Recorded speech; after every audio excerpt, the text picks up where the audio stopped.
Hello Kurukshetra family, मैं हूं मिन्नत पटेल और मैं आज आपके लिए जो वीडियो लेके आया हूं वो स्टोरी से रिलेटेड नहीं है, लेकिन एक सोशल प्रॉब्लम से रिलेटेड है। लड़का हो या लड़की, हर किसी के साथ ये प्रॉब्लम थोड़ा बहुत रहता है। तो चलिए दोस्तों, आज की जनरेशन को ये क्या प्रॉब्लम है ये देखते हैं।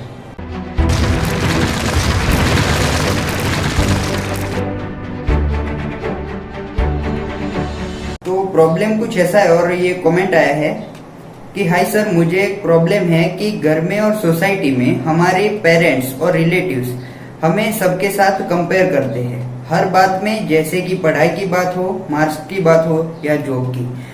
कमेंट बहुत लंबा है, इसलिए आज सिर्फ हम आधे कमेंट पे ही बात करने वाले हैं। तो दोस्तों, ये जो हमने कमेंट देखा उसमें पहले ही उन्होंने ये बताया है कि कोई भी चीज में हमारे पेरेंट्स हमको रिश्तेदारों से या किसी और से कंपेयर करते रहते हैं। तो पहली बात तो, दुनिया पे सभी इंसान एक तरह के कभी भी नहीं होते हैं। तो आपका बच्चा भी आपके रिश्तेदारों के बच्चों से अलग ही होना है। तो ये साफ बात है कि आपको आपके बच्चों की कंपैरिजन किसी और से नहीं करनी चाहिए, चाहे फिर वो कोई भी बात क्यों ना हो। लेकिन हम देखते रहते हैं कि कोई भी पेरेंट्स हो, हमेशा ही अपने बच्चों से दूसरे बच्चों को बेहतर दिखाते रहते हैं। क्यों? आखिरकार वो आपके बच्चे हैं, जैसे भी है आपके बच्चे हैं, और आपको हमेशा दूसरों के बच्चे ही क्यों बेहतर लगते हैं? आपके बच्चों में कोई खूबी नहीं है क्या? हर किसी के अंदर कोई ना कोई खूबी होगी, लेकिन आपको वो खूबी चाहिए जो किसी और बच्चे में है। तो ऐसा तो हो नहीं सकता, क्योंकि किसी को तैरने में अच्छा रहता है तो किसी को नाचने में अच्छा रहता है। तो आप जिसे तैरना पसंद है उसे पेड़ पे चढ़ाएंगे तो कैसे चलेगा? तो हम शुरुआती हिस्से से देखते हैं कि अगर पेरेंट्स, जब से बच्चा छोटा होता है 3 या 4 साल का, जबकि उसकी पढ़ाई भी शुरू नहीं हुई होती है, जब बच्चा अपने ही घर पे रहता है और अपने ही घर के एटमॉस्फेयर पे उसे जो कुछ भी सीखना होता है, जो कुछ भी पॉजिटिव एनर्जी मिलनी होती है और जो उसका आत्मविश्वास वहां से बनना होता है, उसकी शुरुआत घर से ही हो जाती है। लेकिन बच्चे जब से छोटे होते हैं तभी से पेरेंट्स उसे ये कहते हैं कि ये बच्चा तो तुझसे बहुत अच्छा कर लेता है, ये बच्चा तो तुझसे ज्यादा अच्छा खेल लेता है। तो दोस्तों, ये आप जो बच्चों को कंपेयर करके उन्हें हमेशा ही छोटा दिखाने की कोशिश करते हैं, तो ये आपकी बहुत बड़ी गलती है। क्योंकि आप उन्हें ऐसा सुनाते रहेंगे कि वो तुझसे अच्छा है, वो तुझसे बढ़िया है, तो वो क्या समझेगा कि मैं इतना कमजोर हूं, मुझे कुछ आता ही नहीं है, या मैं फिर एक बुद्धू हूं। तो ऐसा आपका बच्चा अगर बचपन से ही समझ लेगा तो वो खुद को कमजोर मान के बैठा ही रहेगा, वो जिंदगी में आगे कुछ कर भी नहीं पाएगा। और हम सिंपल से देखते हैं तो पेरेंट्स भी न जाने क्यों इतनी अंधाधुंध लोगों के दिखावे के लिए इतना सब कुछ करते रहते हैं कि जब उसका फर्स्ट स्टैंडर्ड में एडमिशन करवाने की बात आती है तो पहले तो पेरेंट्स रिलेटिव्स के बच्चे को कहाँ पे पढ़ा रहे हैं, रिलेटिव्स के बच्चे को कौन से मीडियम में पढ़ा रहे हैं। रिलेटिव्स का बच्चा अगर इंग्लिश मीडियम में पढ़ रहा है या फिर पड़ोसी का बच्चा इंग्लिश मीडियम में पढ़ रहा है तो हमारे बच्चे को भी इंग्लिश मीडियम में ही पढ़ाएंगे। तो दोस्तों, साफ सी बात है कि कोई भी बार ऐसा नहीं है कि इंग्लिश मीडियम में पढ़ने वाला बच्चा आगे जा सकता है और मातृभाषा में पढ़ने वाला बच्चा पीछे रह जाता है। एक साफ सी बात है, क्योंकि बहुत से लोग ऐसे भी आगे गए हैं जो पढ़ाई में बहुत ही कमजोर थे। तो पेरेंट्स, आप लोग, आपका बच्चा किस मीडियम में अच्छा है, कहाँ पे वो पढ़ना चाहता है, उसे कैसी पढ़ाई, किस चीज में इंटरेस्ट है, उसके मुताबिक आप अपने बच्चे को आगे बढ़ाइए, ना कि पड़ोसी का बच्चा या रिश्तेदार के बच्चे क्या कर रहे हैं वो सोचते हुए। तो मैं आपको ये कहना चाहता हूँ कि ऐसा जो आप दिखावा करते हैं ना, वो मत कीजिए, क्योंकि वो रिश्तेदारों के बच्चे हैं, वो उनकी जगह पे सही है, और ये आपके बच्चे हैं, ये यहाँ पे सही है। तो जो जिस जगह पे ठीक है वहीं पे उसे रहने दीजिए, ना कि दुनिया को दिखाने के लिए इतना बड़ा बात का बतंगड़ बनाइए। और आगे देखते हैं हम कि जब 10th कंप्लीट कर लेते हैं बच्चे, तो रिश्तेदार और अड़ोसी पड़ोसी पूछने लग जाते हैं कि आपके बच्चे को कितने परसेंटेज मिले हैं, आपका बच्चा कितना होशियार है। तो आप लोगों को शायद ये आपके बच्चे को कम परसेंटेज मिले हुए होते हैं, तो आप लोग सोचते हैं कि इसने तो बाहर हमारा नाक ही कटवा दिया, अब हम लोगों को क्या मुंह दिखाएंगे। तो साफ सी बात है, कान खोलकर सुन लीजिएगा कि जो रिजल्ट में आने वाले नंबर्स है, वो परसेंटेज, वो सिर्फ एक नंबर है। वो ये नहीं तय करते कि आपका बच्चा जिंदगी में कितना आगे जाएगा। समझ सकते हैं मैं क्या कहना चाहता हूँ। तो अगर रिश्तेदार के बेटे को 80 या 90 परसेंटेज आए हैं और आपके बच्चे को 65 या 70 परसेंटेज आए हैं, तो ये मत समझ लीजिएगा कि आपका बच्चा नाकारा है। लेकिन आप क्या करते हैं, उसे हमेशा ही सुनाते रहते हैं कि तेरे परसेंटेज उससे कम आए।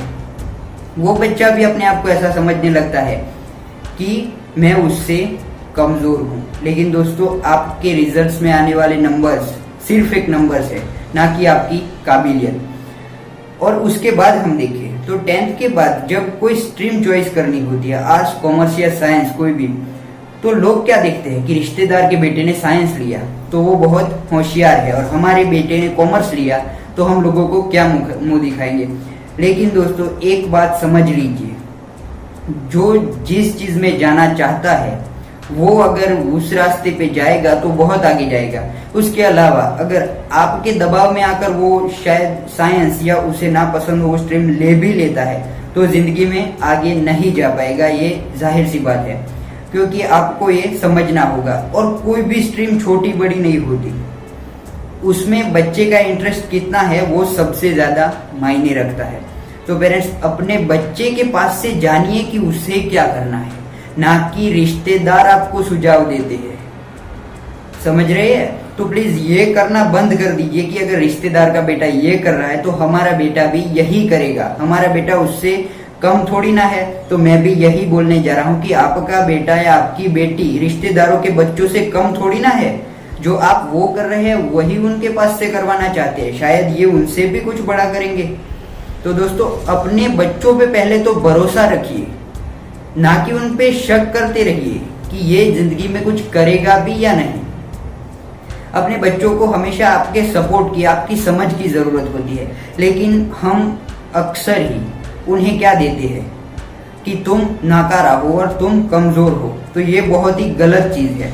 और उसके बाद देखा जाए तो जब जॉब की बारी आती है तो लोग बोलते हैं कि उसके बेटे ने सरकारी नौकरी ले ली, उसका बेटा डॉक्टर बन गया, उसका बेटा इंजीनियर बन गया। तो आप देख सकते हैं कि दुनिया में बहुत बड़े बिजनेसमैन हैं जिन्होंने ना तो 10th कंप्लीट की है, ना ही कॉलेज कंप्लीट किया है। तो क्या वो आज सक्सेसफुल नहीं है? किसी के बेटे ने सरकारी नौकरी ले ली और आपके बेटे को सरकारी नौकरी नहीं मिली, तो उसका मतलब ये नहीं है कि आपके बच्चे नाकारा है। लेकिन आप तो यही समझते हैं कि अगर रिलेटिव्स के बच्चे को जॉब मिलता है और हमारे बच्चे को नहीं मिलता तो हमारा बच्चा नाकारा है। लेकिन मैं आपको ये कहना चाहता हूं कि आपके बच्चों को खुलकर जीने दीजिए, उन्हें जो पसंद है उसी जगह पे उन्हें आगे बढ़ाइए, ना कि लोग और दुनिया क्या कहेंगी ये सोचते हुए। अगर आप यही सोचते रहे तो एक दिन ऐसा आएगा कि आप अपने बच्चे को ही खो दोगे। क्योंकि आजकल हम देखते रहते हैं कि बच्चे इतने फ्रस्ट्रेट हो जाते हैं, वो नहीं चाहते उस जगह पे उन्हें भेजा जाता है तब। और कभी कभार ऐसा होता है कि उन्हें घर से इतना सुनाया जाता है कि छोटी सी उम्र में बच्चे 10 या 15 साल की उम्र में भी बच्चे घर छोड़कर भाग जाते हैं। तो बहुत बार ऐसा भी होता है कि वो बच्चे कभी वापस मिलते ही नहीं है, तो उनके माँ बाप के पास रोने धोने के अलावा कुछ भी नहीं बचता है। तो पेरेंट्स, ये बात का ख्याल रखिएगा, अगर आपका बच्चा आपके पास नहीं रहेगा तो कोई अपना बच्चा आपको नहीं दे के जाएगा, जो आपका है वही आपका रहेगा। तो आपको ये ख्याल रखना है कि अपने बच्चों को मानसिक तौर पे ताकत दीजिए, ना कि उन्हें कमजोर कीजिए। एग्जाम्स के रिजल्ट्स के बाद बहुत से बच्चे सुसाइड कर लेते हैं। क्यों? क्योंकि वो अपनी जिंदगी को एक नंबर से जोड़ देते हैं कि अगर इतने नंबर नहीं आए तो मैं किसी काम का नहीं, और इतने नंबर्स आए तभी मैं आगे जा सकता हूँ। तो दोस्तों, ये नंबर्स आपकी जिंदगी में कुछ भी मायने नहीं रखते हैं। ये याद रख के जिंदगी में आगे बढ़िए, क्योंकि फेल होने वाले भी बहुत आगे जा चुके हैं और आप लोग भी जा सकते हैं। तो कोई भी एग्जाम्स हो या जिंदगी में भी कोई भी मुश्किल हो तो कभी भी गलत कदम मत उठाइएगा।